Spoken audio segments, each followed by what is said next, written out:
And finally, a story that I wrestled with whether or not to even bring this up, but I will, and hopefully I can bring it the proper balance. The Obama administration, as you probably now know, issued guidelines last Friday to public schools across the nation. A joint letter from the Departments of Education and Justice directed schools to allow students to use bathrooms that correspond to their gender identity. Gender identity must be put in air quotes. Now, this letter doesn't carry the force of law, but there is a very thinly veiled threat. Comply or lose your federal education funding. The letter goes beyond bathrooms. It addresses education records and athletics, basically guaranteeing transgender students the right to identify as whatever gender they choose, play on whichever sports team they choose, use whatever bathroom or shower they choose. Now, it's easy to get angry about this story, especially if you're a parent. I will tell you honestly, if our daughter were 15 years younger and still in the public school system, we would be homeschooling this week. But we can't get angry because that's what the enemy wants. And by the enemy, I'm not talking about the Obama administration. I'm talking principalities, powers, thrones, dominions, rulers of spiritual darkness and cosmic places. Doesn't matter if we're right or wrong. If we approach our fellow citizens, our neighbors, with anger, the enemy has already won. And don't direct your anger, and believe me, I'm saying this to myself. I am not holding myself up as an example of behavior in this case. Don't direct anger at the transgenders because they need help, not rejection.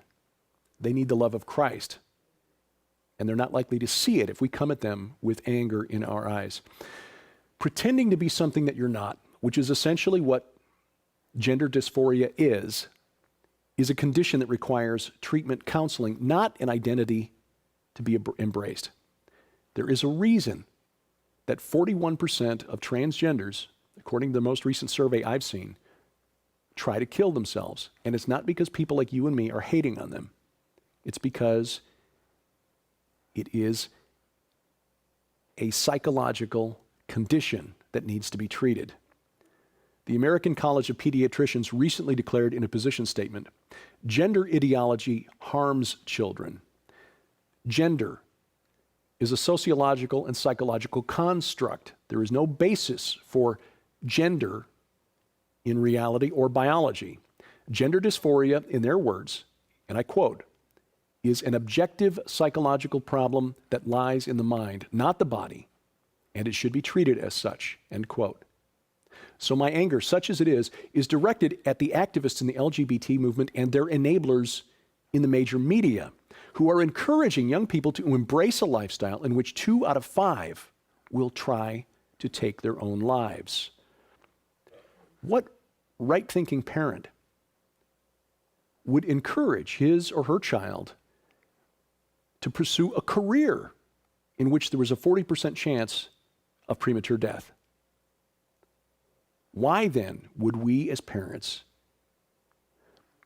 go along with an agenda being pushed by the Obama administration in which 40% of our children and grandchildren, should they choose this transgender lifestyle, will try to kill themselves? So to the mainstream press that's holding up people like Caitlyn Jenner as a role model, the senseless waste of young life is on your heads, and the blood of any who actually succeed in taking their own lives is on your hands.